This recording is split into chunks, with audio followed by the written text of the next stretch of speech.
Les amis, ravi de vous retrouver pour la paracha de la semaine. Paracha Kitissa. Dans la paracha de la semaine, la Torah, elle va relater l'épisode de la faute du veau d'or. Il faut savoir qu'après le don de la Torah, Akadosh Baruch Hu va demander à Moshe Rabbeinu de monter sur le mont Sinaï pour recevoir les tables de la loi, les 10 commandements comme on les appelle en français, écrites sur des blocs de saphir. Et il faut savoir qu'il devait rester 40 jours. Et après un mauvais calcul, les enfants d'Israël ont cru qu'ils n'allaient pas redescendre puisqu'ils n'ont pas vu arriver. Et le peuple juif se tourna vers Aaron à Cohen et lui a dit « Lève-toi, fais-nous un Dieu qui marche devant nous, puisque Moshe, l'homme qui nous a fait sortir du pays d'Égypte, nous ne savons pas ce qu'il est devenu. » Et Aaron accepta la demande des enfants d'Israël et il fit pour eux un veau d'or.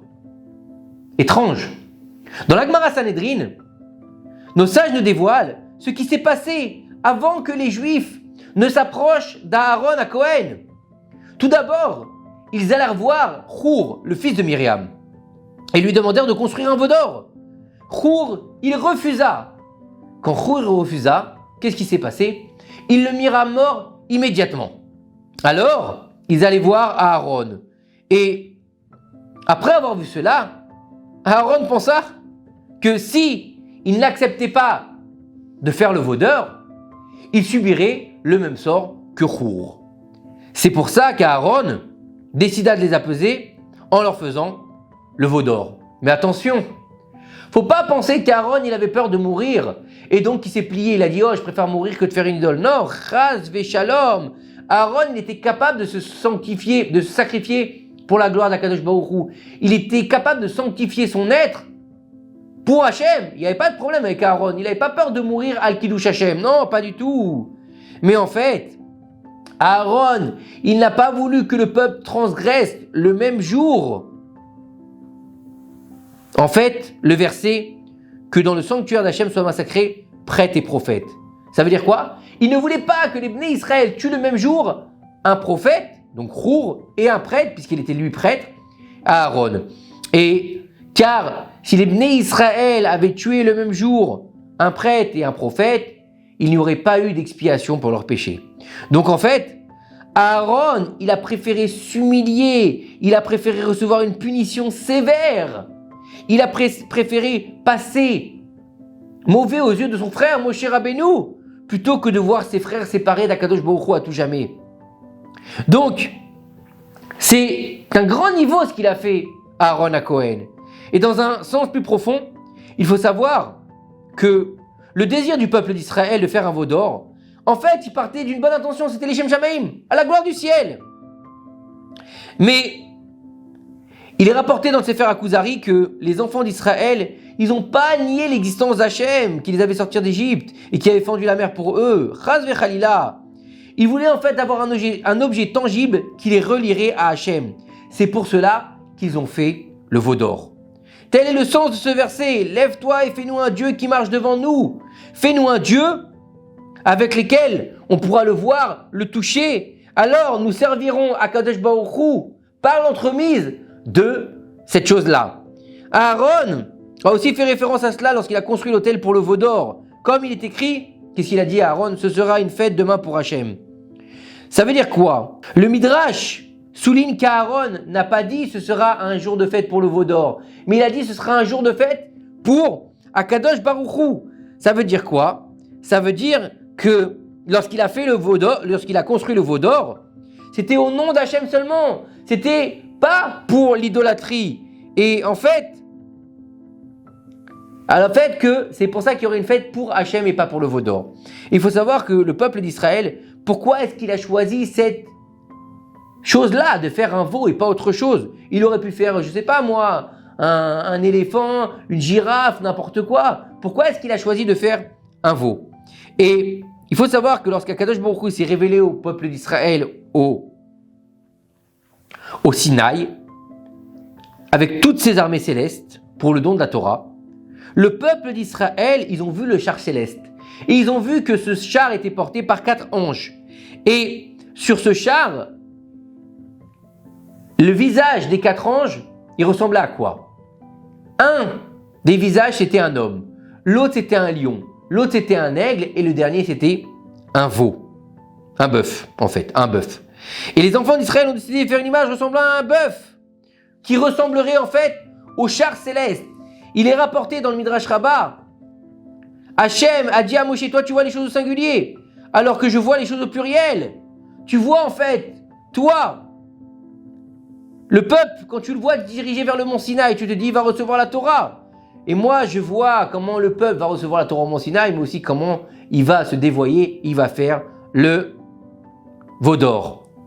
Et les enfants d'Israël, ils feront le veau d'or pour penser à moi, pour qu'ils voient le bœuf qu'il y a sur le ciel céleste. Mais moi, je me mettrai en colère. Pourquoi je me mettrai en colère? Parce que c'est de la Avodazara.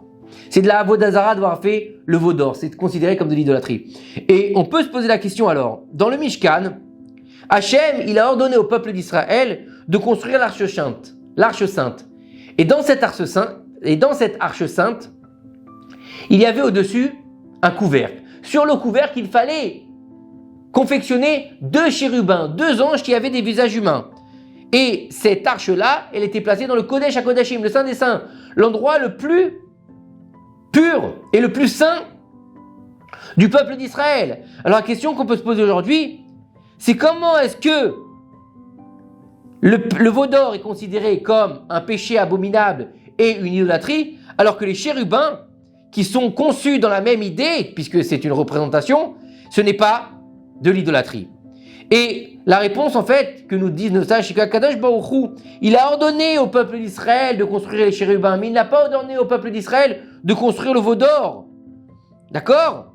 Donc, en fait, Akadosh Baruch Hu, lorsque c'est une mitzvah, ça vient de lui, donc tu fais l'ordonnance divine. Mais lorsque l'homme, il fait ce qu'il veut, il invente ses propres formes, il finira par tomber dans le péché. Même s'il voit la réussite au départ, non seulement il ne réussira pas à long terme, mais il échouera misérablement. Et il tombera dans le péché du piège, mais réellement. Dans le piège du péché, pardon, réellement. D'accord? Comme on l'a vu, les enfants d'Israël, à la base, ils ont dit, faisons un Dieu parce que cet homme Moshe, il n'est plus là. Quelque chose de tangible qui nous reliera à Kadosh Baruch Hu. Mais, en fin de compte, qu'est-ce qu'ils ont fait? Le lendemain, ils s'empressèrent d'offrir des sacrifices. Des sacrifices qu'ils ont amenés à qui? Au veau d'or. Et ensuite, ils sont tombés dans quoi? Le peuple a commencé à manger et à boire. Et ils ont fini par quoi? Par se débaucher. Il y a marqué, ils se sont levés pour se livrer à des réjouissances. Ça veut dire que non seulement ils ont transformé ce qui devait être une chose tangible entre eux et Akadosh Baruch Hu en idolâtrie. Donc d'une part, ils ont fait de l'idolâtrie. Ensuite, ils ont commencé à manger et à boire pour se saouler. Donc, faire vivre simplement leur âme animale en oubliant toute idée de spiritualité. Et à la fin, ils ont sombré dans la débauche avec les femmes. Et donc, ça veut dire qu'ils ont fait toutes les fautes qu'il ne fallait pas. Et bien même que la première idée était conçue pour faire la volonté d'Akadosh Baruch Hu. Pourquoi? Parce que à la base, ce n'est pas Akadosh Baruch Hu qui a demandé. Et ils sont arrivés même, donc, par cela, à faire les 3 péchés capitaux. Ils ont fait le meurtre en tuant Chour. Ils ont fait l'idolâtrie en servant le veau d'or. Et ils se sont fait la débauche avec les filles d'Israël. Donc, ils se sont fait les 3 péchés capitaux alors qu'ils pensaient que leur intention était bonne. Pourquoi? Parce que l'intention n'était pas faite par Akadosh Baruch Hu. Donc, forcément, ils ont glissé vers le péché. Le roi Shaoul, il a été choisi par Akadosh Baruch Hu pour être le premier roi d'Israël. Car il n'y avait personne d'autre que lui pour ce rôle. Comme il est écrit, il était jeune et beau et nul enfant d'Israël le surpassait en beauté. Et il dépassait de l'épaule tout le reste du peuple. Et quand on parle de dépasser l'épaule, c'est ça, c'est comment dire, on le décrit spirituellement, pas qu'il était grand, qu'il était beau. C'est pas physiquement, c'est spirituellement. Malheureusement, Hachem, il va lui enlever la royauté parce qu'il a agi selon sa propre conscience. Lorsque Shaoul, il a dû aller tuer Amalek. Shmuel lui a dit, tu dois exterminer le peuple d'Amalek. Il a fait en fonction de lui. Il a dédaigné ce que le prophète lui a dit. Il devait annihiler tout Amalek de la surface de la terre. Il a utilisé sa propre logique. Qu'est-ce qu'il a dit? Et Shaoul et le peuple eurent pitié d'Agag, des moutons les plus gras, du menu et du gros bétail. Ça veut dire quoi? C'est-à-dire que Dieu lui a dit, tu vas exterminer tout Amalek. et tu vas pas laisser le roi en vie et tu vas pas laisser le bétail en vie. Lui, qu'est-ce qu'il a fait? Il a dit, je vais laisser le roi en vie comme un trophée et je vais ramener les moutons pour faire des sacrifices à Kadosh Baruch Hu. Il aurait dû faire l'ordre divin comme le prophète Shmuel lui avait enjoint, mais il a agi de son propre chef, ce qui a grandement déplu à Kadosh Baruch Hu, qui a décidé de lui retirer la royauté sur le champ. Et donc, qu'est-ce qu'il faut apprendre de là? De la faute du veau d'or et de Shaoul Améler. C'est-à-dire que, même si nous pensons que ce que nous voulons faire est en accord avec les préceptes de la Torah, il faut tout d'abord se demander conseil à un érudit. Pourquoi? Pour qu'il nous guide correctement, pour pas qu'on tombe dans la faute.